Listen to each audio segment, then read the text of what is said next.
When you golf in Missouri, the courses are so close, you'll spend more time on the fairway than the freeway. Reserve a tee time at the Regal Osage National, designed by the king himself, Arnold Palmer. Take a cart ride on the wild side in the breathtaking surrounds of Paynes Valley, designed by Tiger Woods. And after the back nine, there's still world-class dining and distilleries, shops and spas, museums, and more. Find your new golf MO in Missouri. Start planning your golf getaway at visitmo.com. This is an ad by Regain Couples Therapy. Let's be honest. Loving your partner doesn't mean you always like them, and guess what? That's normal. Regain, powered by BetterHelp, offers couples therapy that's flexible, affordable, and 100% online. Whether you're reconnecting or working through conflict, Regain is here to support you both. See why people wish they'd tried couples therapy sooner. Visit regain.com/couplespod to get 10% off your first month. That's regain.com/couplespod.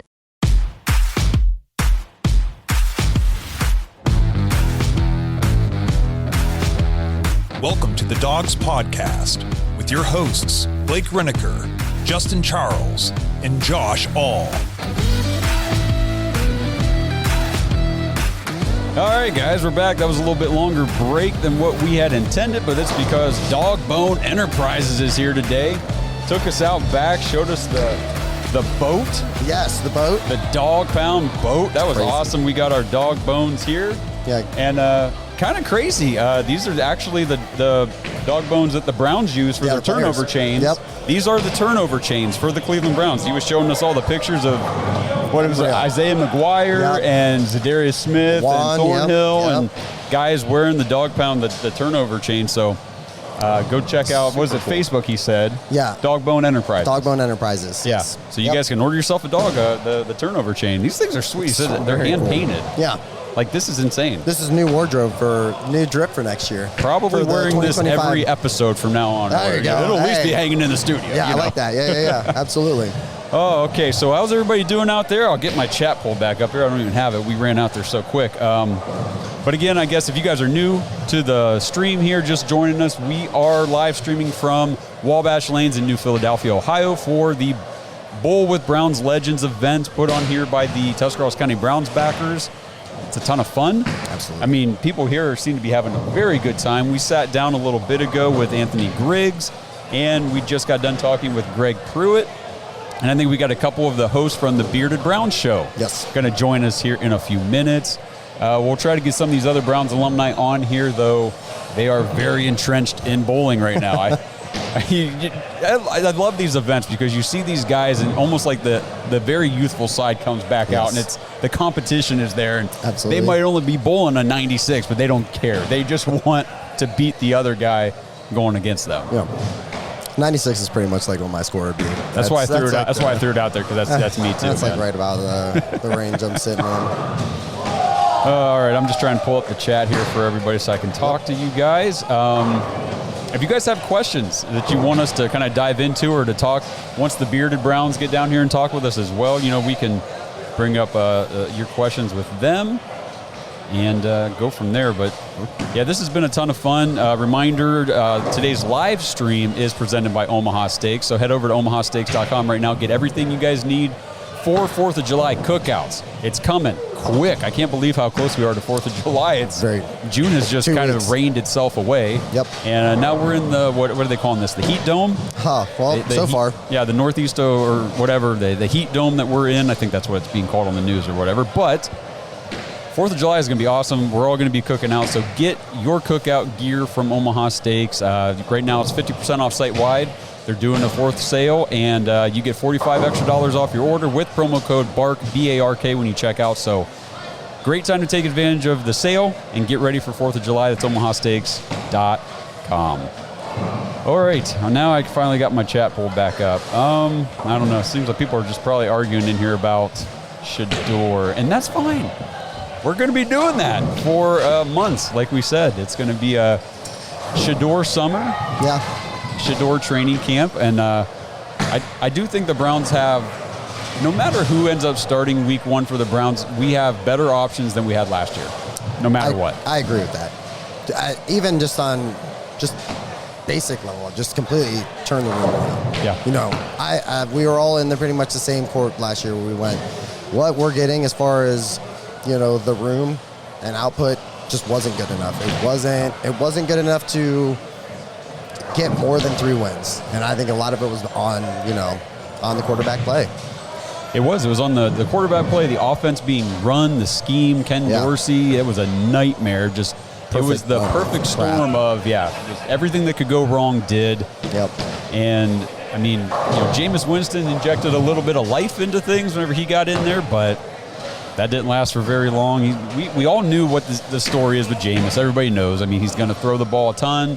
He's going to put up yards and touchdowns. He's going to turn the ball over. Yep. And that's also what we're getting with Joe Flacco. So as much as, we like Joe Flacco, what he did for us in 2023, you guys have to be able to expect that as fans and know that, yes, if Joe Flacco starts week 1 and he starts the first, whatever quarter of the season, we're going to put up yards. We're going to move the ball. We're going to score. We're going to be competitive. It's going to be fun. But there's also going to be a lot of opportunity for turnover. Correct. Yeah. All right, yep. So here come the bearded Browns. They're going to sit down with us.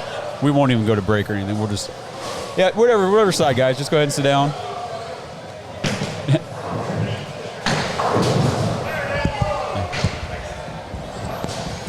Yep, you guys should be good. We got you? Yeah, we're good. Hey, good. All right, we're good. I got a big head, so. Hey. Wow. All right. Made it. It's great. We made it. Yeah, you're the big guy. Yeah, he's tall. How tall are you? 6'6". 6. I would say I'm just looking at the camera here. It's like there's no me, roof there's on him. Justin, Wow. there's Angel, Yeah. and I'm sorry, your name was Mike. Mike. Okay, we talk on like Twitter and stuff Yeah. back and forth, but then I'm never exactly sure Who he's name with the talking to. face. Yeah, Right. so excellent. So good to have you guys join us. What do you guys Thank think you. so far of the event?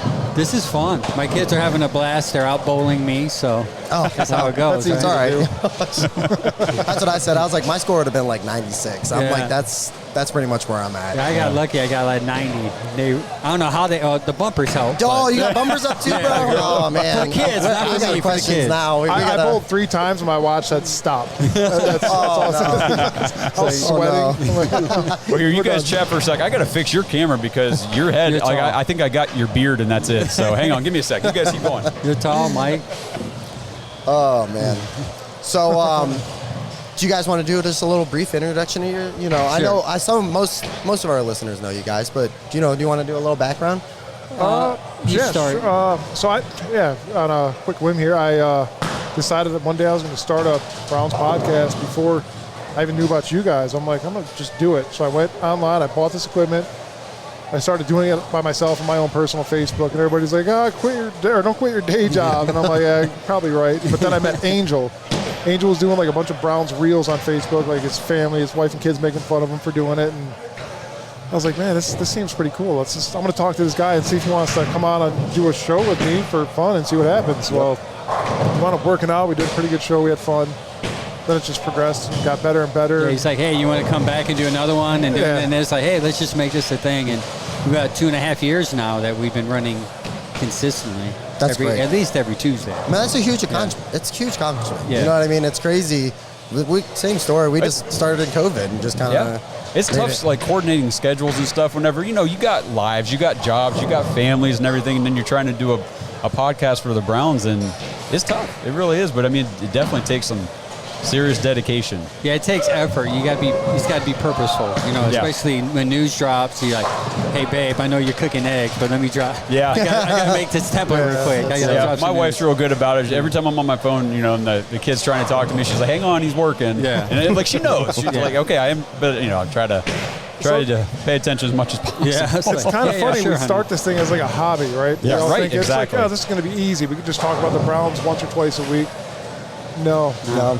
So it's actually a full-time job. consumes in a way. you. Yeah, Yeah, it does. it does. And the thing is that you want it aesthetically to look good too. So you just don't want it to be like, I'm just gonna post something corny, right? 'Cause now you're like, it went from that to like, following you guys for years. I'm like, I kind of want to look aesthetically pleasing, not just like copy paste, right? So now you're teaching yourself. So you're in the lab, like, and your wife's knocking on the door. Hey, you coming out there after a couple of days? He's like, I'm trying to teach myself this stuff. But the last 2 years have been great. We're learning on the fly. Mike's been great with the tech stuff too. So I wouldn't go that far. I've been winging it since 2023. You've been doing a good job, man. Hey. He's doing good. Hey. Well, speaking since 2023, so the 2 seasons that you guys have covered so far, has it been the 2023 and 2024? Did you guys start It was the year middle before of like that? 2022. Okay. In the middle of that year. All right, so that year was a throwaway. I mean, Yeah. Deshaun Watson was suspended half the year. It didn't really matter. We knew nothing was going to happen that year and all that crap. But then 2023 was, hey, this team somehow makes the playoffs. Yes. You know, against all odds, everybody's hurt. And then last year was, we were just talking with Greg Pruitt, about as bad a season as you could possibly get. Yeah. So what are your guys' expectations for this season now in 24 or 25? This season, I'm hoping the defense kind of carries us a little bit, at least for the first 5-6 games until we figure out the quarterback situation. That's a gamble in itself. You have so many different opinions as far as who you talk to, who they think you should start. But I don't expect a lot. I think 5-6 wins max. No, You kind of sound like Blake. Yeah, I think Blake's so- he's probably the lowest expectation of the three of us, don't you think? I consider How low myself are you? an optimist, and I am. That's why I'm Blake's pretty not low. here. I don't care. I'm pretty low. I just, and it's early. Like, we're talking about this stuff in May and June. Yeah. Like, a lot can happen. But like, I looked at the schedule. I was like, man, I don't know. 3 wins, 4. You know, so like I've learned that whenever I think that they're going to be really good, they're not going to be, and when I think they're going to be awful, they absolutely shock me and they take me on the time of my life. So I've just kind of learned to embrace and just sit back and let it play out. But how about you, man? I think the offensive line is going to have a huge opportunity this year to show what they didn't last year, which is going to be amazing. We had Greg Pruitt on 2 weeks ago, and I asked him, is your offensive line important as a running back? He said, absolutely. I'm like, that's got to be the guys that hold your quarterback from getting sacked. It creates holes for the running back to get through there, so that's huge. As for quarterback, let's go with whoever is best. Angel wants to punch me for this, I know this, but honestly, we wasted 5 years and $230 million on one guy. Why not go out on one more whim and maybe have to start one of these rookies? Then so be it. If that guy's going to be better at the end of camp, then play him. I agree with that, man. One of those guys, especially if a rookie steps up and is taking over camp. I mean, that's like perfect scenario as long as they are ready. You know, I think if one of them shows that they can competently play the position, yeah, then you can have that conversation. But so you get mad at him for saying that. What's your opinion on it? I feel like we as Cleveland, we go that's through right. You're the Pickett guy. That's right. Okay, Blake should be here. Yes. Blake's our Pickett guy. Oh, every podcast show has a Pickett guy. Every show. We call him Picketeers, right? Yeah. That's actually good. I should be a Picketeer. I'm joining the club right now. Get a shirt, right? I'm going to put a picket fence over your entire show next time. No, I feel like as Browns fans or even the organization, we go to these series of events where we feel like we have to start a rookie and we damage them. Yeah, and then we blame the organization saying, this guy sucks, it's your fault. It's like, no, not they listen to us as fans, but we had the expectation of starting a rookie. So yes, I am on the Kenny Pickett train. The reason why I'm on the Kenny Pickett train is that I don't think he had a good fair shot in Pittsburgh. Pittsburgh had Matt Canada. Matt Canada stuck. He sucks, right? Yeah. I'll give you a stat, too. I actually was reading up on this because I'm obsessed with Kenny Pickett. Don't judge me. But they only ran I forgot the offense set. Shoot, it just slipped my mind. Who was it? Play action. There you go. Okay. The play action only 16% of the time, and that's Kenny Pickett's. When they did run, he was 76% throwing. Okay. So that's high Could be huge. percentage. And when he went away from it, it dropped to like 30-something, right? 40-something. Yep. So I think I'm looking at it from that perspective and only that perspective. Mm-hmm. So if you're going to start Kenny Pickett and he's good in Kevin's system, which is that's what Kevin specializes in, and you have 2 good running backs, rookie young running backs, I think that you can make something out of him, even though people tend to go to his hand size only. When you ask them, why don't you like Kenny Pickett? And the only way they say, well, his hand size is like 2 inches. It's can we go into more depth here, like outside his hands? But I think that's what's encouraging. What I see in Kenny, what can work out in the offense. I agree with you with the Pittsburgh thing. The offense, I got to see Pittsburgh, and him, and the playbook was just about as vanilla could get. And I'm pretty sure the one game that I was at, it was him against DTR, and I was just like, well, we aren't doing anything, nothing flashy out here. This is all going to be, 2-yard slants and, handoff for 1 yard, and that's pretty much what the whole game was. It was a super low game, but yeah, Blake's real big on, well, he was at least. I think he's kind of cooled on Pickett, and he's definitely not as far in on Pickett as you are now currently. He was at one point. At one point, when things first started, he was very much Kenny Pickett over Joe Flacco for sure. Yeah. But it just, for Kenny Pickett, I just don't understand. I don't see what the future. He would have to play so well at such a high level to warrant an extension for the Browns to, bypass the 2 first-round picks next year, to not try to see what they have in the rookies. I mean, he would have to do some work. And then I'm pretty sure you have to pay him. You would have to pay him. You would have to pay him. So that's the other part that's unfortunate for it, is like, he could be a great dude for this situation, and then we might end up not having him there anyway because we can't even afford him. The money stuff, like the salary cap stuff, I don't understand how any of that crap. I look at it, I go, hey, we don't have any money, and then literally I wake up the next day, I'm like, geez, we signed $40 million. I wish my bank account worked like how the salary cap, because I know when I pay my bills, it doesn't work the same way, but I just want to see somebody come out of it where we're like, there's some clarity and we look like a real football team. There's some I don't want to go out there and, hey, we're full starting now. We can't get lined up. Now we're 3rd and 20 and we're taking sacks. We're still trying to figure out what the hell our identity even is. When you golf in Missouri, the courses are so close, you'll spend more time on the fairway than the freeway.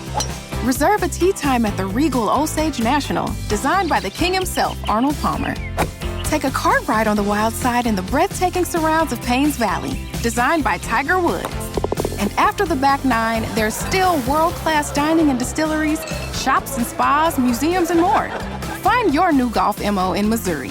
Start planning your golf getaway at visitmo.com. You know where your business would be without you. Imagine where it could go with more of you. Well, with Wix, you can create a website with more of your vision, your voice, your expertise. Wix gives you the freedom to truly own your brand and do it on your own, with full customization and advanced AI tools that help turn your ideas into reality. Grow your business into your online brand. Because without you, your business is just business as usual. Go to Wix.com. We interrupt this program to bring you an important Wayfair message. Wayfair's got style tips for every home. This is Nicole Byer, helping you make those rooms flyer. Today's style tip: when it comes to making a statement, treat bold patterns like neutrals. Go wild! Like an untamed animal print area rug under a rustic farmhouse table from Wayfair.com. Ooh, fierce! This has been your Wayfair style tip to keep those interiors superior. Wayfair, every style, every home. Yeah, I do like the fact that the coaching staff seems to be trending away from that. From what I'm hearing, all the OTAs and minicamp, that the structure and the discipline seems to be there as opposed to the past years. Yes, yeah. So that's encouraging to hear, especially you got Bloomberg in there. He's an old school guy. He's going to probably yell at those players and not coddle them. So that's very encouraging to hear. Let me ask you guys a quick question. Yeah, what's up? I think it was Josh that actually said it. I was watching your guys' show where Flacco, after leaving the Ravens, has only gone 9-19. And 5 of those wins are with the Browns. Crazy. Is it a scheme thing, possibly? I mean, what could it be? I don't know. When that happened, I felt like you couldn't have had a perfect marriage. You know what I mean? Like, you have this old veteran, but he's great out of play action, got a cannon. And then you have this play action coach that, I thought it was just such a beautiful mesh. And it was just perfect for the 4 or 5 games, that we needed him for. I worry about longevity only with him. Yeah. That's my biggest thing is I'm like, if the line isn't good, I don't know how he holds up. And even if the line does hold up, I think, just the wear and tear. I'm 39. I feel like crap.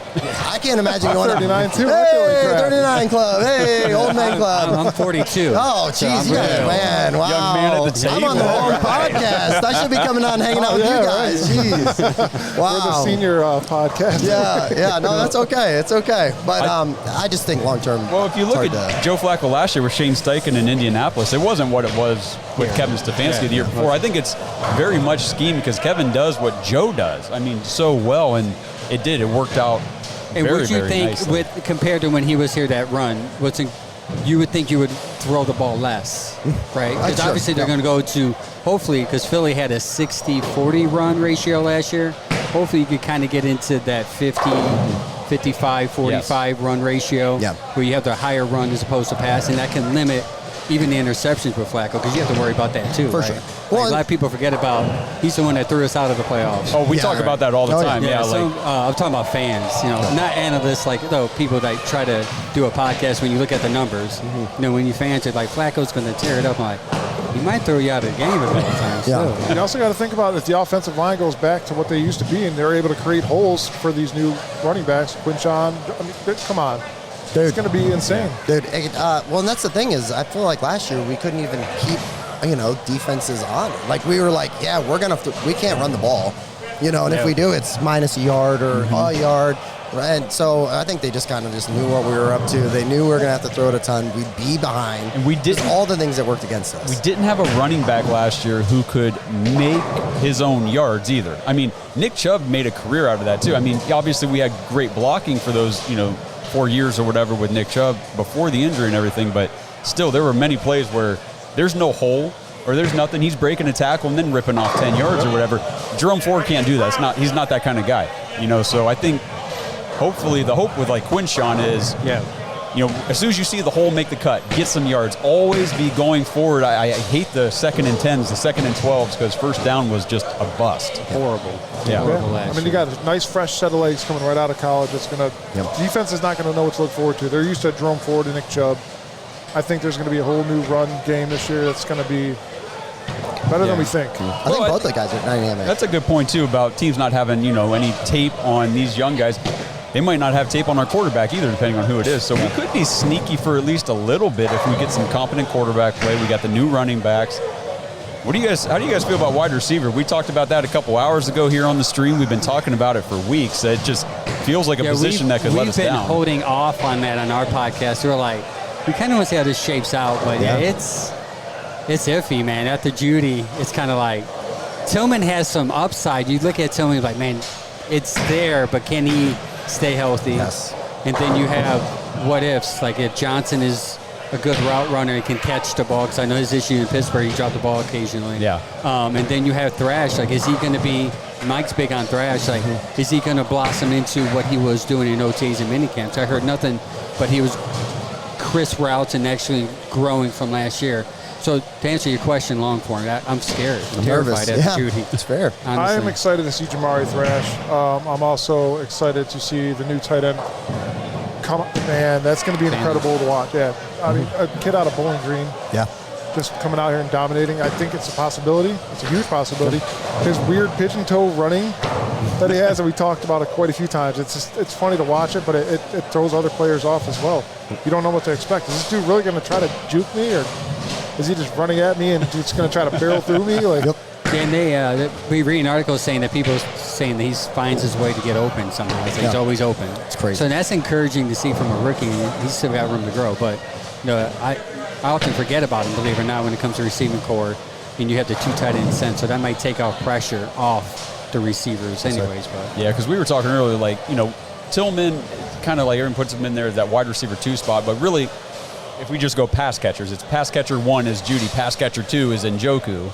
Yeah. So your top 2 are pretty strong, you think, you hope, but Njoku does struggle with drops from time to time and misses some games from time to time. So we got to have other guys step up and fill in. Njoku will catch the highest contested ball. Oh, every time. Every single time, but drops a pass ready for numbers.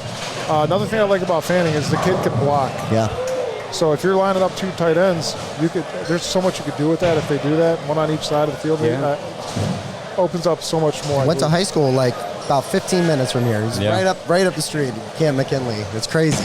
It's a cool story. I really hope that he pans out and becomes like a focal point for the offense. Not just like a role player or something. I mean, I think the sky's the limit for him. Mm-hmm. Yeah, I agree. I thought that we had him kind of pegged when we did our draft shows. Like, we would love to get him in that round, maybe a round or 2 lower. Actually, it was around that round. And when we got him, it was like, that's perfect fit. Yep. Yeah, I think we mocked him like, usually it was like that 94 pick at the end of the 3rd, maybe early in the 4th, but I think the Browns just said, screw, we're not messing around and missing out on this guy. We're going to get him. So 67, they just took him, and I'm glad they did. I was pumped about it. So am I. Absolutely. Yeah. Ohio kid, keeping him in Ohio. Yep. Yeah, gotta love that.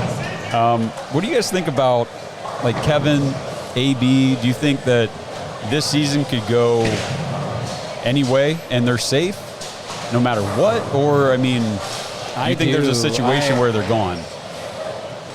I'm in love. I love both of them. So I'm going to say, yeah, I think they're safe. And I think the reason why they're safe is because they really technically don't have a quarterback yet. Yeah. And if you go based upon rumors and read whatever you want to read, that the other guy wasn't their guy. So my hope is that Haslam sees that and he'll be like, all right, we're going to give you guys, reset this, give you guys another year or two to figure this out, you know? So I'm a Kevin fan. I love Kevin. I know there's some knocks on him about situational play calling sometimes. But I think if you find him a quarterback, and it seems like they're giving him some range, some more power as far as offensively. So let's just see what he does at least the next 2 years, develop this quarterback into what they need him to have, and see where it goes from there. But I think he's safe, both of them. I believe if they have a 500 or above season average, I think they'll be all right. Honestly, I don't know about 500. I was like, If you get 500, you might as well give him a Super Bowl trophy at that point. It might be rough. It depends. It depends. Like, what's encouraging about Flacco is, like, I can see it, but then I often resort back to the playoff game where it's like the defense finally settled in and he threw us out of the game. So it's like, I don't know. The thing I like about Andrew Berry the most is he's not Ray Farmer, so I'm cool with that. that's a highlight. And I think this is sure. Andrew Berry's probably. It can potentially be if they pan out his best shot. Yeah. So, and you actually give him a first-round pick finally after you gave him all away. Let's see what he does for the next couple of years for first-round pick, especially with 2 next year. The thing with Browns fans, too, is I think they're very quick to just be like, let's go and see what the next best thing could potentially be. And it's never that, you know. I'm kind of with you. I love Kevin. I just think I worry because the seat's been hot or even up and down for so long that it's like, I think of it. I worry about consistency as far as like ownership looking down and going, you know, hey, I just don't want to see a quick reaction and just a firing. And because you saw Dallas, you know, I think they just plan to go and get a great head coach, and all of a sudden you're going with an offensive coordinator that has never, you know, never been a coach. I don't really want to see us do that. I've seen us do that before many a times, and it hasn't worked out to this point. Sometimes back-to-back years. Yes, yeah. Really. Another one again. I'm with you, though. It's nice for the last 5 years. We've had consistency, at least at those two, you know, they're critical positions. Yeah, and that's why it's so good to find. You have to find your quarterback. Yes. Because if you can marry your quarterback with the system consistently, we've never had that. No. Like, you can do 3-4 years in the system with the same quarterback, same coach. You can just. The language is easy. Yeah. You just, all right, this is what we do. You don't have to reinvent it every year. You don't have to do anything. Yeah. Now, not every talking year about you're bringing rolling in out somebody new. Yes. Kenny Pickett, 2 rookies. Now you have to learn lingo and learn where to go, how to do things. So that's why you have to keep consistency. And that's why Pittsburgh's always good. That's why Tomlin's never below 500. Because they have the same verbiage. Even though they cycle in players and they seem to have a quarterback issue. The whole fan base hates them as well. Hates him as well. So, I mean, true. You got to take that one with a grain of salt for sure. It is kind of crazy how much the Steelers fan base just doesn't seem to like Tomlin. Yeah. It's I wild. wouldn't mind having him in Cleveland. Bro. Give him a quarterback. He's a great coach. Yeah, it's like, give him a quarterback. He probably would have won a couple more Super Bowls than I think a lot of the Steelers' problems, they just don't have the right offensive coordinator. They don't get the right offensive mind in there. You know, Matt Canada, come on. Yeah. Arthur Smith, seriously? And they're going to roll it back with that. Yeah. You know, and then they're doing the retread quarterback thing. Rodgers. They tried the first-round pick with Kenny Pickett. And, you know, Russell Wilson, Aaron Rodgers. And at some point, they just need to get a quarterback, a young guy. They're going to have to do something to find somebody and get a good offensive coach in there. I think Tomlin's a great head coach. Might have him on the roster, man. I don't know. Will Howard? Yeah. It could be. I mean, a lot of. I heard it's been a little rough, though, so far for him. Yeah, I mean, he's a 6th-round pick. That's true. Yeah. Fair. People are like, oh, he's going to be great. I'm like, he's a 6th-round pick, guys. Like, let's be real. Like, I love him. I love Will Howard. I love what he did with Ohio State, but, like, I'm glad he didn't come here because fans are like, you thought Shador's crazy right now that he's going to start week 1? Yep. Will Howard would probably be king of OTAs too. I couldn't even imagine how dysfunctional it would have been if we would have taken Howard and Shador. Because then you just have the fan base too would much be crazy. There's too much going on. It's already divided. It'd be in threes. Yeah. They got Ohio State fans too coming in. How did you guys react when they took Gabriel in the third? Was it? I mean, because I know, I feel like everybody's like, wait, but what? when you step back away from the emotional aspect of it, you're like, well, it kind of makes sense. That's a Kevin guy, though he's like short, He's right? very short, yeah. But if you look at it, the height difference, like he's got the arm, he's got the accuracies. His athletic. percentage is high. He's he's athletic. So it makes sense. It's just confusing because I thought they could have got a receiver there. Sure. Yeah. Or safety. That's what I thought. I had to let that one sink in. We're at our draft party, and I'm just like, that just happened. Yeah. Out of nowhere. Like 20 minutes later, I was like, oh, man, that really just happened. Like, why did we do that? But if the kid shows up, and I mean, which he does show potential.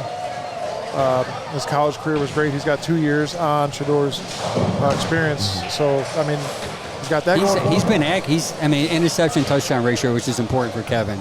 It's great. So that's something you have to look at. The same thing with Shador, and I know you just, I think you were making the jest about Shador was a 5th-round pick, right? But nobody, we were talking earlier, nobody in the draft analyst space had him rated lower than a high 2nd-round pick. Yeah. Everybody had him typically 1st round, depending on who you listen to, where he was. But most people had him as a high 1st-round talent.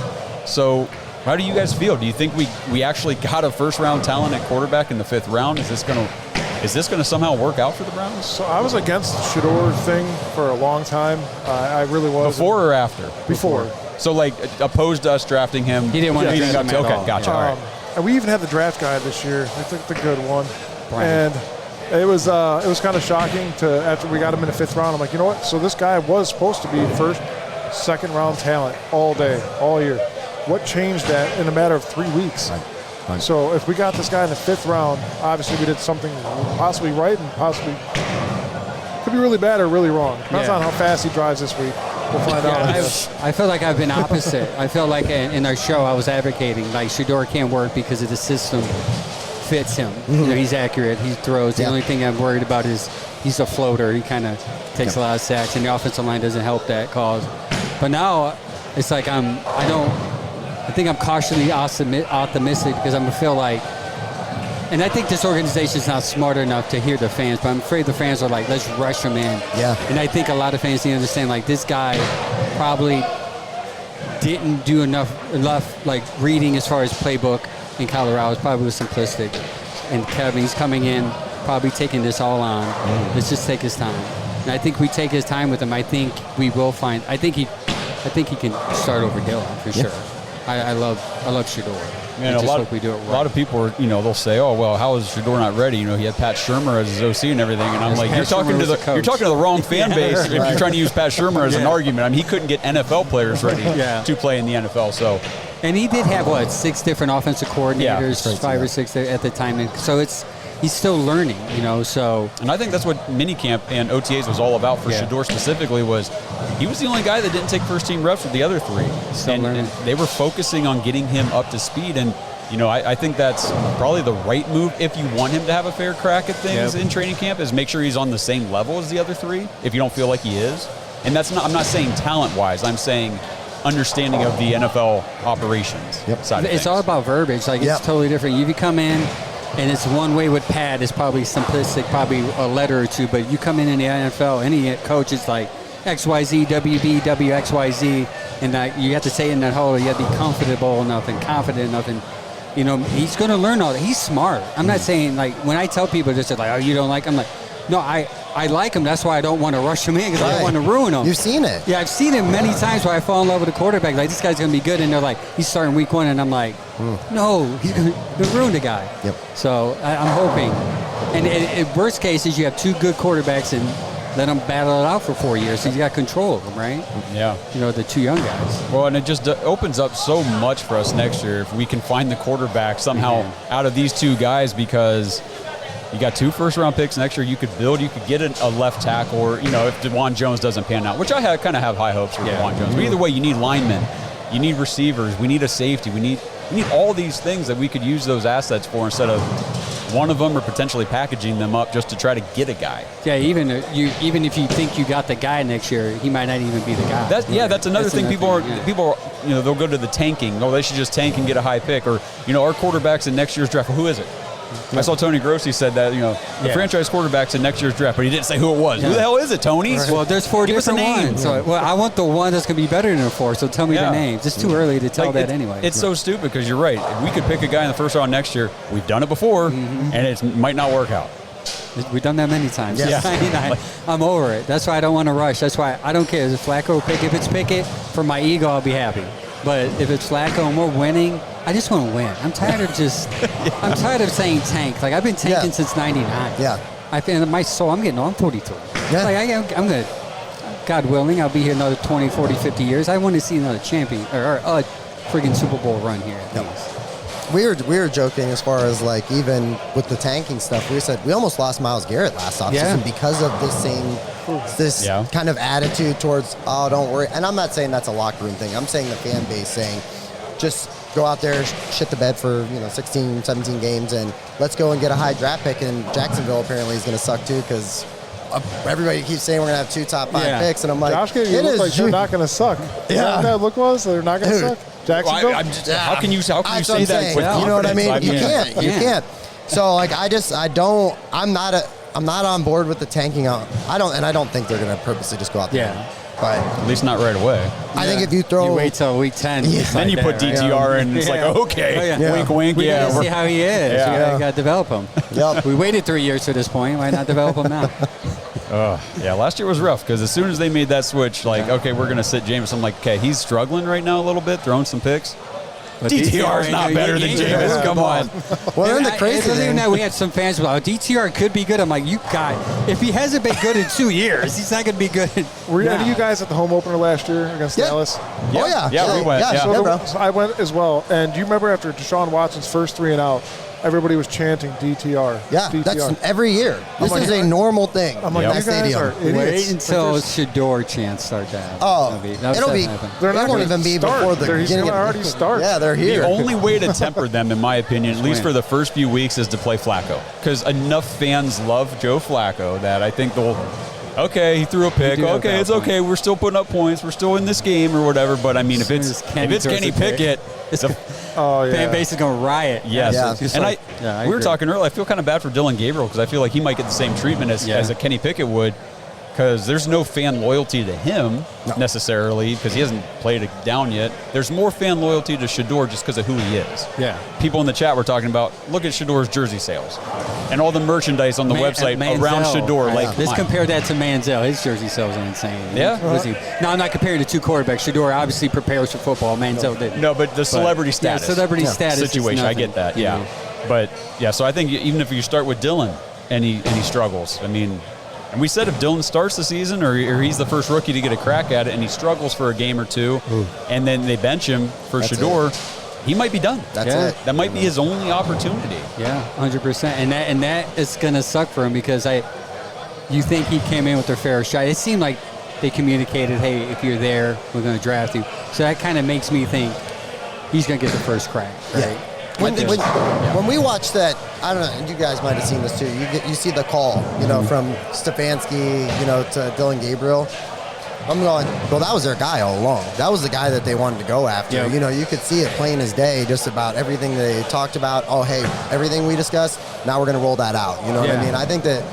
And Dylan's mom said, "I loved you" to Kevin. I mean, so there's some relationship there. Absolutely. That's why I said, they've obviously spent time together. Yeah.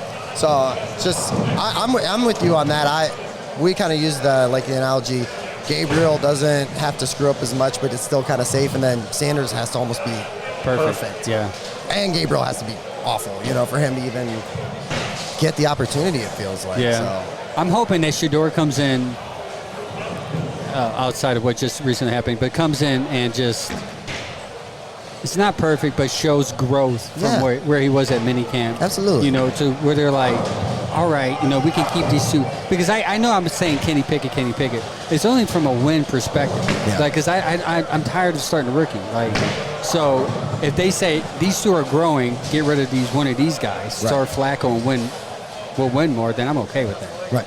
Keeping 2 young guys is smart. If you like, Mary Kay put out an article last week talking about, if Shedeur shows the same growth through training camp that he showed through OTAs and minicamp, she said there's a realistic shot that he, at least takes that QB2 spot moving into the season. And I thought, okay, Mary Kay writing that, that's kind of meaningful to me anyway, that she was there for all of, rookie minicamp, OTAs, and then veteran minicamp, and saw enough growth from him to say he's progressing at a rapid rate from where he started. And I think we saw it talk about all the time in the video clips and stuff you see.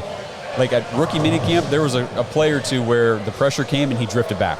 Yeah. And it was like, there it is. That's what killed him so much in college. And then you get to OTAs and you see the same situation where pressure comes in and he steps up, he finds a passing lane instead of drifting back. And it's like, ooh, okay, I like to see that. And then they said his mechanics look different, just tighter spirals. And it's just good to hear that.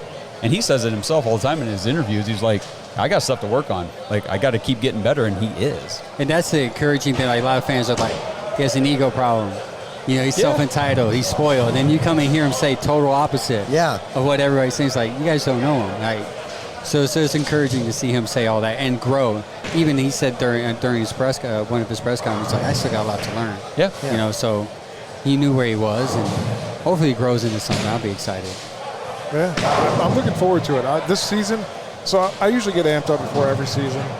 I try not to do it last year, but I did. I was like, we got this. This is our year, like we do every year. Yep, every year. This year, I am going in with zero hope. I like this. Positive. Yeah, that way I'll stay positive, no matter what. No matter the circumstances, it'll be so much easier to do a show knowing it's going to be a complete shit show. So you win some, you lose some, man. Yeah, I was all in last year, too, because I'm like, Dallas, Prescott just got signed 2 seconds ago. Yeah. Like, how is this? And then I looked down, I'm like, that's going to be a long season. This is not going to be good. That home opener was such a woof.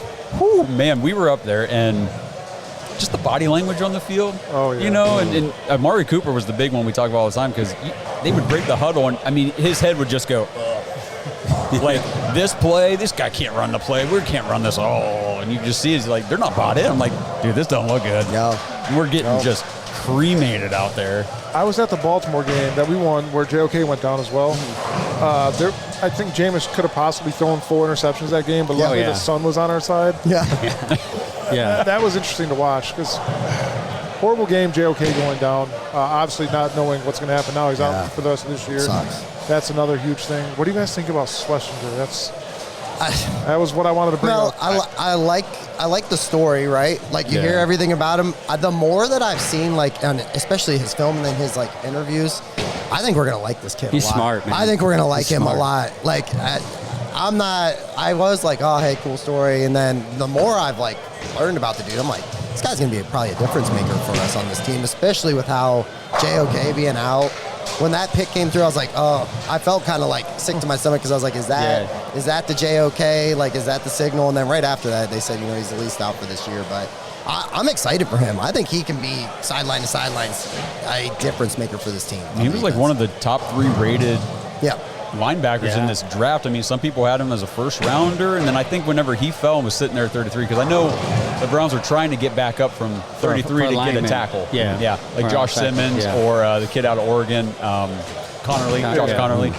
But sitting there at 33, they're like, wow, Schlesinger made it through the first, and he's here. We'll just take him. And they knew that JOK wasn't going to be out there this year. It would be interesting if JOK wasn't hurt, they would have taken him, because I think you can play you could have played those two together. Yeah. Most likely. So you would have added depth to that, right? Yeah, absolutely.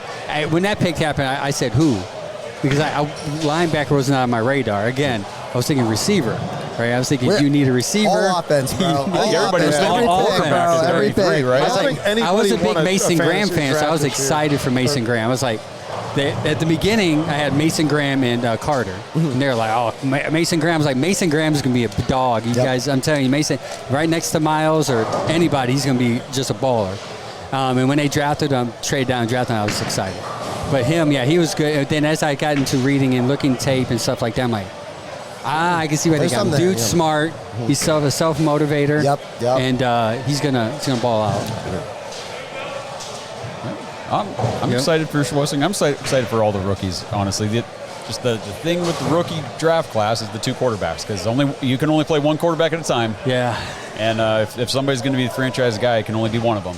Yep. So we'll see how it plays out. It's going to be a fun mini camp, training camp. For sure. Yeah, it's going to be fun to watch. I'm not watching any of it. You got to talk about it every Tuesday, dog. I'm honestly interested to see how the scrimmage games are going to go. You're playing a Super Bowl team, the Eagles, and they're playing who else? Is it Jacksonville?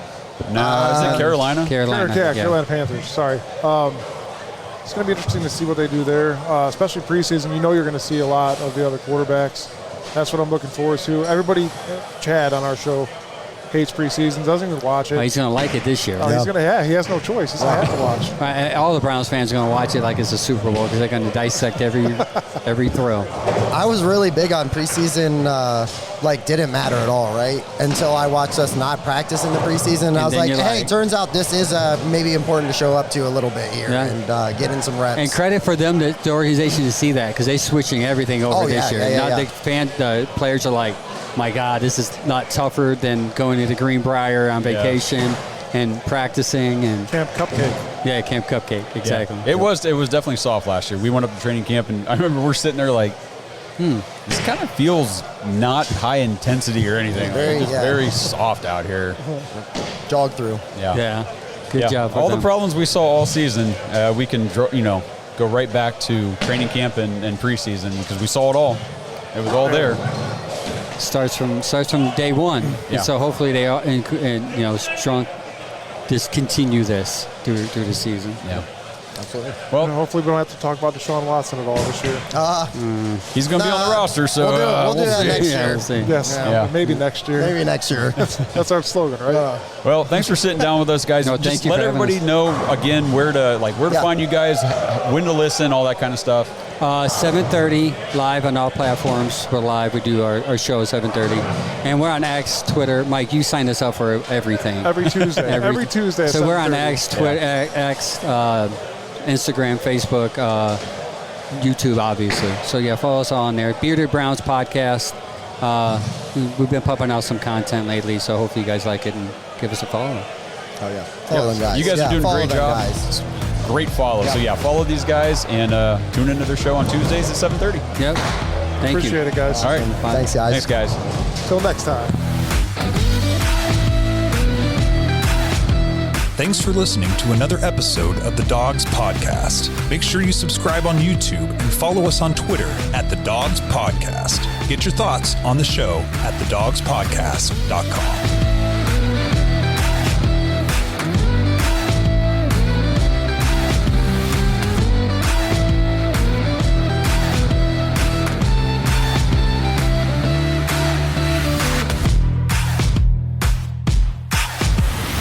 This is an ad by Regain Couples Therapy.